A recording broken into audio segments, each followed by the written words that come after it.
नमस्कार दोस्तों। तो फ्राइडे दिन जो हमारा सेशन था वहां पर सभी इंडाइसिस में से ओनली मिड कैप निफ्टी में हमें पॉजिटिव में क्लोजिंग देखने को मिली है 0.5%। मिड कैप निफ्टी ने यहां पर सभी ईएमएस को ब्रेक करते हुए अपर साइड की तरफ क्लोजिंग दी है। तो आपका मिड कैप निफ्टी यहां पर जो अपर साइड के रेजिस्टेंस लेवल है उनको ब्रेक करने वाला है या फिर सपोर्ट जोन के पास फिर से आते हुए नजर आएगा, उसके बारे में हम इस वीडियो में बात करने वाले हैं। और साथ ही साथ कल के दिन बैंकेस की एक्सपायरी भी होने वाली है, तो बैंकेस की एक्सपायरी में सपोर्ट जोन और रेजिस्टेंस जोन कहां पर बनते हुए नजर आएंगी वो हम यहाँ पर एनालाइज करने वाले हैं। एंड देखिए यहाँ पर ना जो वीकली एक्सपायरी की न्यूज़ भी आते हुए नजर आ रही थी कि वीकली एक्सपायरी 20 नवंबर से कम होने वाली है, विच मीन्स कि यहाँ पर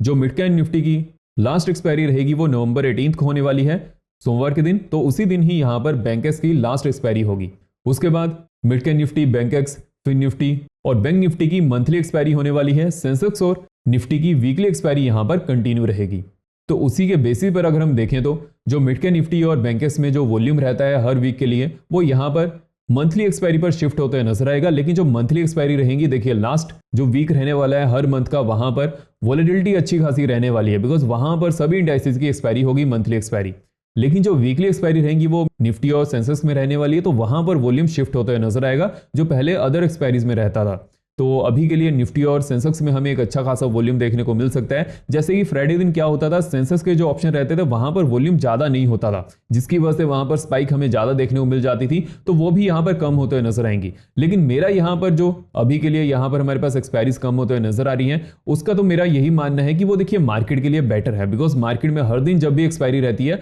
वहां पर वॉलेटिलिटी बहुत ज्यादा बढ़ जाती है, एकदम से हमें स्पाइक देखने को मिलती है, फिर से मार्केट वहां पर रेंज मोड हो जाती है। बिकॉज वहां पर क्या होता है ना कि जैसे कि मान लीजिए कि यहां पर मार्केट में जो कॉल राइटर्स हैं वो यहाँ पर अपनी पोजीशन बनाते हुए नजर आ रहे हैं। कई बार क्या होता है, जैसे ही उनकी यहाँ पर स्टॉप लॉस हिट होते हैं एकदम से हमें स्पाइक देखने को मिल जाती है, जिस इंडाइसिस के ऑप्शन में कोई ज्यादा वॉल्यूम होता नहीं है, जैसे कि Sensex, Bankex, mid Cap Nifty and कुछ हद तक फिन निफ्टी, उनके जो वॉल्यूम रहते हैं ऑप्शन में वो थोड़े कम रहते हैं as compare to Nifty, Bank Nifty. लेकिन देखिए जो बैंक निफ्टी में हमारे पास वीकली एक्सपायरी यहाँ पर बंद होते हुए नजर आई है, इसके बारे में मैंने आपको लास्ट वीडियो में जो मैंने आपको वहां पर बैंक निफ्टी का एनालिसिस अपडेट किया है वहां पर मैंने आपको इसके बारे में बता दिया है कि देखिए 2016 से पहले भी तो बैंक निफ्टी में ट्रेड होता ही था, तो वैसे ही यहाँ पर चलने वाला है। ऑप्शन बायर्स के लिए यहाँ पर कोई ज्यादा इंपैक्ट नहीं पड़ेगा। हाँ, जो ऑप्शन सेलर्स हैं जो हर वीक यहाँ पर प्रीमियम डिके का फायदा उठाते थे उनके लिए यहाँ पर प्रीमियम डीके कम होने वाला है, उनको मंथली एक्सपायरी पर यहां पर शिफ्ट होना पड़ेगा। हालांकि निफ्टी और सेंसेक्स में फिर भी एक्सपायरी है, वो वहां पर ट्रेड कर सकते हैं, लेकिन कुछ दिन ऐसे रहेंगे वो वहां पर 0 DT ट्रेड नहीं कर पाएंगे, उनको 1 DT या फिर 2 DT में शिफ्ट होना पड़ेगा। तो ये पूरा सिनेरियो यहां पर बनते हुए नजर आ रहे हैं। और जो मिड कैप निफ्टी और बैंकेस की लास्ट एक्सपायरी होने वाली है वो भी मैंने आपको यहां पर अपडेट कर दी है कि 18 नवंबर को होगी। तो उस समय तक अगर हम देखें तो यहां पर हमारे पास 4 से 5 एक्सपायरी अभी भी वीकली इनकी बची हुई है। तो इसलिए मैं आपको यहां पर अपडेट कर दे रहा हूं कि कैसे आपको यहां पर एनालिसिस लेकर चलना है। देखिए अगर हम सबसे पहले यहां पर मिड कैप निफ्टी की बात करें तो मिड कैप निफ्टी सिर्फ इकलौता इंडाइसिस था फ्राइडे दिन जो यहां पर पॉजिटिव में क्लोज किया है। हालांकि अगर हम यहां पर आईटी सेक्टर की बात करें तो आईटी सेक्टर भी यहां पर पॉजिटिव में क्लोज किया है, लेकिन उसमें एफएनओ में ट्रेडिंग होती नहीं है, तो उसको हम यहां पर कंक्लूड नहीं कर रहे हैं। लेकिन जो बैंक निफ्टी में हमें यहां पर गिरावट बनते हुए नजर आ रही थी, आईटी सेक्टर ने यहां पर कंपनसेट की है। लेकिन देखिए अगर हम यहां पर मिड कैप निफ्टी की बात करें, जैसे कि कल के लिए मिड कैप निफ्टी की एक्सपायरी भी होने वाली है, लेकिन साथ ही साथ रिजल्ट सीजन है, वहां पर मल्टीपल कंपनीज के रिजल्ट भी आते हुए नजर आएंगे, तो उसका भी इंपैक्ट हमें मिड कैप स्टॉक्स पर देखने को मिलेगा और उसके रिजल्ट में हमें मिड कैप निफ्टी में वॉलेटिलिटी ज्यादा बढ़ते हुए नजर आ सकती है। लेकिन अगर हम यहां पर मिड कैप निफ्टी के ऑप्शन डाटा की बात करें, देखिए ऑप्शन डाटा में एक तो हमें क्लैरिटी मिलते हुए नजर आ रही है, जो हमें फ्राइडे के दिन अपर साइड का ट्रेंड बनते हुए नजर आया है, उसकी वजह से जो कॉल राइटर्स हैं अपर साइड की तरफ शिफ्ट होते हुए नजर आ रहे हैं। लेकिन अभी के लिए भी हमें इन द मनी में कोई ज्यादा शॉर्ट्स कवरिंग देखने को नहीं मिली है। अगर हम यहां पर पुट राइटर्स की बात करें, देखिए पुट राइटर्स ने अच्छा खासा यहां पर वॉल्यूम जुटाया है, विच मीन्स की जो 12,950 का लेवल रहेगा वहां पर एक अच्छी खासी सपोर्ट जोन बनते हुए नजर आ रही है। हालांकि अगर हम यहां पर अपर साइड के लेवल्स की बात करें, देखिए अपर साइड में जो इमीडिएट हमारे पास रेजिस्टेंस जोन बनते हुए नजर आएगी वो तो 13,075 की रहने वाली है। तो हमें कल के लिए अपर साइड में रेजिस्टेंस जोन और डाउन साइड में सपोर्ट जोन पर कहां पर ध्यान रखना है। देखिए अगर हम यहां पर first of all price action की बात करें तो जैसे कि मिड कैप निफ्टी ने पहले डाउन साइड में 200 EMA के नीचे ही ट्रेड करते हुए नजर आ रहा था, लेकिन जैसे ही मिड कैप निफ्टी ने इसको ब्रेक किया अच्छे खासे वॉल्यूम के साथ, हमें अपर साइड का ट्रेंड बनते हुए नजर आया। लेकिन अभी के लिए जो इमीडिएट रेजिस्टेंस जोन होने वाली है वो अराउंड 13,035 के आसपास बनते हुए नजर आएगी। उसके बाद जो नेक्स्ट रेजिस्टेंस जोन यहां पर रहेगी वो हमारे पास 13,075 की रहने वाली है।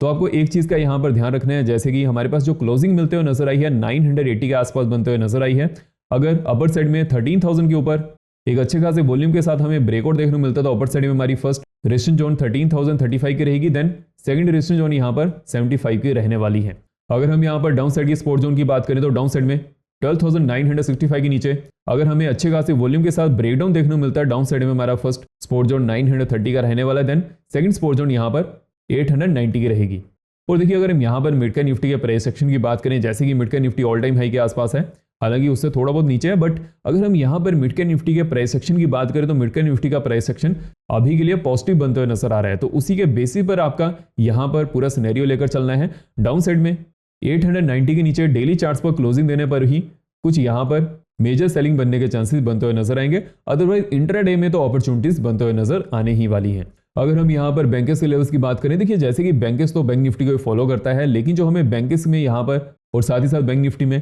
सेकंड हाफ में रेंज बाउंड ट्रेडिंग होते हुए नजर आई है। जैसे ही रेंज ब्रेक होगी एक अच्छी खासी अपॉर्चुनिटी बनते हुए नजर आएगी और अभी के लिए मार्केट में पॉजिटिविटी बरकरार है, लेकिन मॉर्निंग में एशियन मार्केट जब ओपन होगी वहां पर हमें देखना पड़ेगा। बट ऑल ओवर अगर हम देखें तो मार्केट में अभी के लिए जो ग्लोबल मार्केट है वहां पर पॉजिटिविटी बनी हुई है, तो उसका इम्पैक्ट हमें यहाँ पर भी देखने को मिल सकता है, बिकॉज यहाँ पर मार्केट अच्छा खासा रिट्रेस भी हो चुकी है। दैट मीन्स की मार्केट सपोर्ट ले सकती है, बहुत निफ्टी, बैंक निफ्टी और जो अदर इंडेक्सेस है। लेकिन देखिए सबका यहाँ पर अपर साइड जाने का ट्रेंड और डाउन साइड जाने का ट्रेंड डिफरेंट रहता है। वो यहाँ पर हमें देखना पड़ता है उनके जो स्टॉक्स हैं वो कैसा मूव करते हुए नजर आ रहे हैं। जैसे कि इस हफ्ते हमारे पास Q2 रिजल्ट भी आने वाले हैं, उसका इम्पैक्ट भी हमें यहाँ पर देखने को मिलेगा ही। तो जैसे जैसे रिजल्ट, जिन स्टॉक के अच्छे रिजल्ट आएंगे, अगर उनकी वेटेज यहाँ पर ज्यादा है तो वैसे ही मार्केट यहाँ पर मूव करने वाली है। एंड अगर हम यहाँ पर बैंकेस की सपोर्ट जोन की बात करें, देखिए जैसे कि बैंकेस यहाँ पर जो इसकी 200 EMA है उसके बिल्कुल पास है, तो हमें एक चीज यहाँ पर क्लियर बनते हुए नजर आ रही है। जैसे ही 200 EMA के ऊपर हमें एक अच्छे खासे वॉल्यूम के साथ ब्रेकआउट देखने को मिलेगा तो अच्छी खासी यहाँ पर अपॉर्चुनिटी बन सकती है अपर साइड में।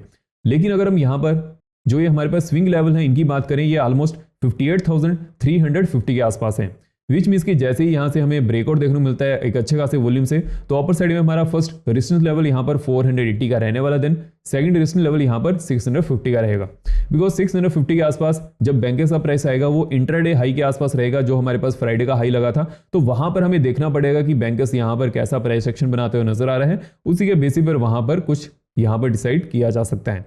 हालांकि अगर हम यहाँ पर डाउन साइड के लेवल्स की बात करें, देखिए डाउन साइड में अगर मार्केट मान लीजिए कि जो सपोर्ट लेवल है वो 58,175 के आसपास है, अगर यहाँ पर आती भी है तो सपोर्ट ले सकती है। जब तक डाउन साइड में 175 के नीचे हमें एक अच्छे खासे वॉल्यूम के साथ ब्रेकडाउन नहीं देखने को मिलता है, उस समय तक मार्केट एकदम से नीचे नहीं आएगी, बिकॉज यहाँ पर 58,000 की एक अच्छी खासी सपोर्ट जोन भी बनते हुए नजर आ रही है डाउन साइड में। उसके बाद अगर 58,000 की सपोर्ट जोन अगर ब्रेक होती है उसके बाद ही कुछ सेलिंग प्रेशर यहाँ पर बनते हुए नजर आएगा, लेकिन कल के लिए इसकी पॉसिबिलिटी कम है, ये हमें यहाँ पर ध्यान में रखकर चलनी है बात। हालांकि अगर 58,000 का लेवल यहाँ पर अच्छे खासे वॉल्यूम से ब्रेक होता है उसके बाद मार्केट अगेन यहाँ पर 300 to 400 पॉइंट मूव कर सकती है, बिकॉज उसके बाद हमें जो नेक्स्ट सपोर्ट जोन बनते हुए नजर आएगी उन्हीं लेवल्स पर देखने को मिल सकती है। एंड अगर हम यहाँ पर एक्सपायरी रिलेटेड स्ट्रेटजी की बात करें, देखिए अगर मॉर्निंग सेशन में मार्केट यहाँ पर रेंज बाउंड रहती है उसके बाद तो सेकंड हाफ में एक अच्छी खासी ट्रेंडिंग मूव देखने को मिल सकती है या फिर वोलेटाइल मूव बनते हुए नजर आएगी, बिकॉज जो हमें यहाँ पर प्राइस एक्शन बनते हुए नजर आया फ्राइडे के दिन वो यहाँ पर यही इंडिकेट कर रहा है, ये रेंज अगर ब्रेक होती है तो उसके बाद एक अच्छी खासी अपॉर्चुनिटी देखने को मिल सकती है।